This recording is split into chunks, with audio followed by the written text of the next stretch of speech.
నమస్తే, welcome to I news.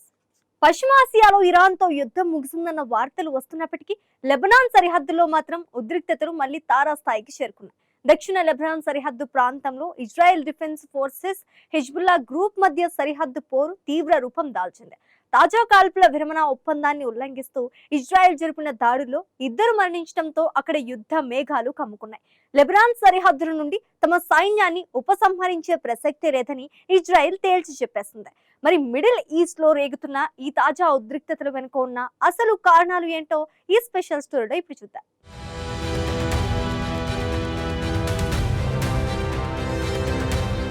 Middle ఈస్టులో శాంతి స్థాపన కోసం జరుగుతున్న ప్రయత్నాలకు గట్టి ఎదురుదెబ్బ తగిలింది.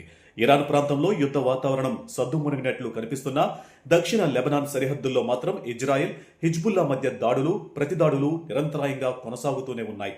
ఇటీవలి కాలంలో జరిగిన ఒక భయానక ఘటనలో దక్షిణ లెబనాన్ ప్రాంతంలో వెళ్తున్న ఒక వాహనాన్ని లక్ష్యంగా చేసుకుని ఇజ్రాయెల్ వైమానిక దళం క్షిపణి దాడికి తెగబడింది. ఈ దాడిలో కారులో ప్రయాణిస్తున్న 2 వ్యక్తులు అక్కడికక్కడే ప్రాణాలు కోల్పోయారు.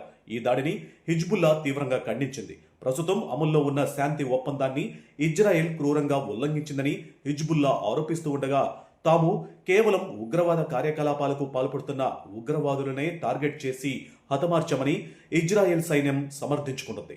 ఈ పరిణామాల నేపథ్యంలో లెబనాన్ ప్రభుత్వ నాయకత్వంతో పాటు హిజ్బుల్లా సంస్థ ఇజ్రాయెల్ ఎదుట ఒకే ఒక ప్రధాన డిమాండ్ను ఉంచాయి.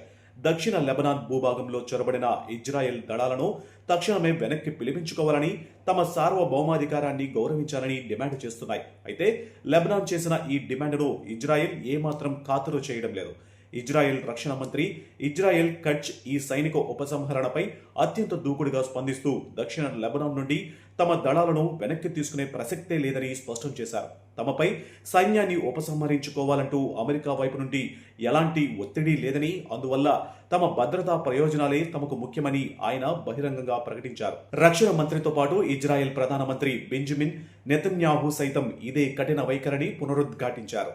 తాను అధికారంలో ఉన్నంతకాలం ఇజ్రాయెల్ సరిహద్దుల రక్షణ కోసం దక్షిణ లెబనాన్లోని వ్యూహాత్మక రక్షణ వలయంలో తమ సైనిక ఉనికికి ఇలాగే కొనసాగిస్తామని నెతన్యాహు గట్టిగా తేల్చి చెప్పారు. ఇరు దేశాల మధ్య క్షేత్రస్థాయిలో ఇంతటి తీవ్రమైన యుద్ధ వాతావరణం, కాల్పులు సాగుతున్నప్పటికీ దౌత్యపరమైన చర్చల మార్గం మాత్రం ఇంకా మోసుకుపోలేదు. ఒక శాశ్వత పరిష్కారాన్ని కనుగొని ఇజ్రాయెల్ దళాల ఉపసంహరణకు ఒక స్పష్టమైన రోడ్ మ్యాప్ను సిద్ధం చేసేందుకు లెబనాన్, ఇజ్రాయెల్ ఉన్నత అధికారులు అమెరికా రాజధాని వాషింగ్టన్లో కొత్త విడత ప్రత్యక్ష చర్చలను ప్రారంభించారు. ఈ దౌత్య చర్చలు సఫలమై సరిహద్దుల్లో శాంతి నెలకొంటుందో లేక ఈ ప్రాంతం మరో సుదీర్ఘ యుద్ధంలోకి జారుకుంటుందో వేచి చూడాలి.